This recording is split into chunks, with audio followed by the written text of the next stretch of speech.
Réinventer l'éducation. Learning World, en association avec WISE, une initiative de Qatar Foundation. Le dernier rapport de l'Organisation de coopération et de développement économique estime que 42% des adultes américains ont suivi des études supérieures. Les États-Unis sont à la traîne par rapport à des pays comme le Canada et le Japon. Pourquoi ?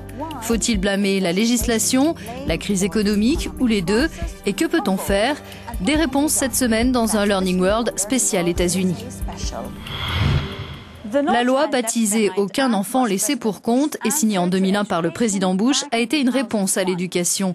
Mais 10 ans plus tard, et selon un sondage Gallup, de plus en plus d'Américains estiment que la situation en matière d'éducation a empiré. Jetons un coup d'œil sur les avantages et les inconvénients de cette loi et sur le mode de fonctionnement de certaines écoles en difficulté.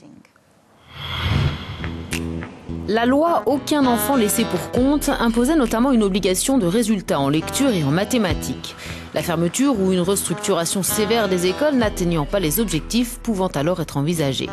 À l'époque, face à ces critères drastiques, l'école Brennan Rogers, par exemple, aurait certainement échoué. Lorsque je suis arrivée ici pour l'année scolaire 2009-2010 en tant que directrice, Brennan Rogers était en fin de liste dans les derniers 10% des écoles du Connecticut.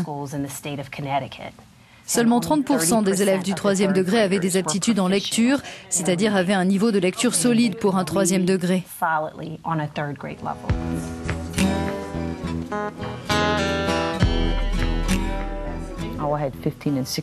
J'avais des élèves de 15 et 16 ans qui lisaient comme des enfants du 1er ou du 2e degré.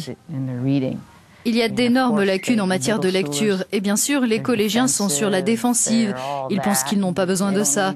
Ils doivent vraiment comprendre que l'on se soucie d'eux.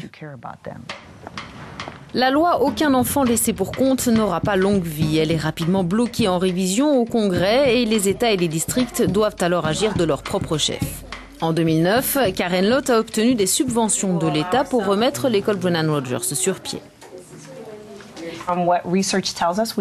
Des recherches nous apprennent que les enfants réussissent mieux quand ils se sentent liés à l'école, quand ils sentent qu'ils sont entourés par des adultes qui prennent soin d'eux et à qui ils peuvent demander de l'aide. Il y avait donc un objectif réfléchi d'établir des relations en demandant aux enseignants de faire des choses avec les enfants, comme par exemple manger avec eux. En plein revirement, l'école a mis en place une série de stratégies agressives et sur mesure. Cours particuliers, implication des parents dans la vie scolaire et même augmentation du nombre d'heures quotidiennes d'enseignement. Près de 60% des enseignants ont abandonné. Ceux qui sont restés ainsi que les nouveaux arrivants se sont donc engagés à effectuer plus d'heures et à s'investir dans des activités périscolaires. Ils doivent aussi accepter d'être évalués. Je suis pour le fait que l'on soit tenu pour responsable de ce qui se passe dans notre classe au quotidien. On doit être en mesure de démontrer que l'on fait avancer les enfants, au moins un peu, qu'ils deviennent capables. C'est ce pourquoi nous enseignons. En 2 ans, Brennan Rogers est passé du statut de pire établissement du district à celui de meilleure école en termes de notes obtenues au test standardisé du Connecticut. Bien qu'implantée dans un quartier défavorisé, elle a réussi à s'en sortir et pour ça, l'école est considérée comme un exemple. Démocrates et républicains sont d'accord pour dire que la loi « Aucun enfant laissé pour compte » nécessite une sérieuse révision. Mais les États-Unis font face à la crise économique et le chômage est toujours une menace réelle pour beaucoup d'Américains. Voyons comment l'éducation peut être une bouée de sauvetage pour aider les gens à retrouver un emploi. Ce matin, Elisabeth a cours de chimie. Cela fait maintenant 1 an et demi qu'elle a repris le chemin de l'école. En 2010, lorsque la dernière usine automobile de la région de San Francisco a fermé, Elisabeth s'est retrouvée au chômage. À 42 ans et après 20 ans passés à travailler dans un bureau, elle a décidé de se reconvertir. C'était ma chance de vraiment faire ce qui m'intéressait et d'avoir de meilleures compétences, de travailler pour le réel objectif de ma vie. À l'époque, près de 4500 salariés se retrouvent comme elle, sans emploi, en pleine crise économique. Le gouvernement fédéral met alors en place un programme de reclassement et prend en charge les frais de scolarité pour les salariés, jusqu'à 15 000 $ pour retourner à l'école pendant 2 ans. Elisabeth choisit de suivre une formation en biotechnologie au Community College de Fremont, 20 ans après avoir quitté l'université. C'est très pratique et on apprend différents savoir-faire.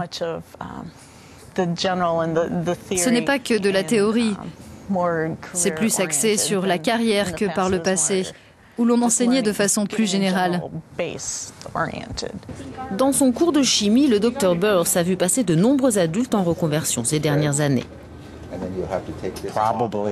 Probablement la moitié de mes élèves du dernier semestre a été embauchée alors qu'ils étudiaient encore ou peu de temps après leur sortie et dans un secteur lié à ce que nous enseignons ici. Depuis le début de la crise, les États-Unis ont perdu 6 millions d'emplois et le taux de chômage oscille entre 8 et 9%. Les diplômes apparaissent souvent comme le meilleur moyen de retrouver un emploi durable. Je voulais au moins avoir un bagage de base. Et ensuite, j'avais prévu de continuer pour obtenir mon baccalauréat après avoir commencé à travailler. C'était très important pour moi d'aller à l'école pour terminer ce que j'avais commencé il y a tant d'années. En 2009, les plus de 30 ans représentaient déjà 24% des étudiants aux États-Unis et selon Credit Karma, une société qui recense les crédits, les prêts étudiants chez les 35-49 ans ont augmenté de 47% ces 3 dernières années. Alors pourquoi les États-Unis ont-ils quitté le haut du tableau mondial de l'éducation il y a 30 ans et que réserve l'avenir? Voici quelques réponses d'un expert en matière d'éducation, Mark Tucker, qui nous parle des politiques actuelles et des réformes à venir. Depuis les années 90, le projet d'une réforme efficace de l'école aux États-Unis a traversé des zones de turbulence. Mark Tucker, le président du Centre national pour l'éducation et l'économie à Washington et habitant d'un paisible village de pêcheurs dans le Maine, surveille les écoles américaines depuis les années 80. Au cours des 30 dernières années, il a vu les États-Unis glisser vers le bas du tableau mondial en matière d'éducation. Ce n'est pas que nous avons pris du retard, c'est que beaucoup d'autres pays ont fait un bond en avant. Donc, si vous imaginez que cette main représente la répartition entre les meilleures et les moins bonnes performances, les États-Unis pourraient se placer ainsi. Notre meilleur niveau n'est pas aussi bon que le meilleur niveau ailleurs, et notre niveau le plus bas est bien inférieur à la moyenne des pays de l'OCDE. Selon Mark Tucker, chaque décision doit être prise par une multitude d'acteurs fédéraux et locaux, ce qui complique et alourdit considérablement le processus décisionnel. Autre complication évoquée par notre expert, la fracture économique.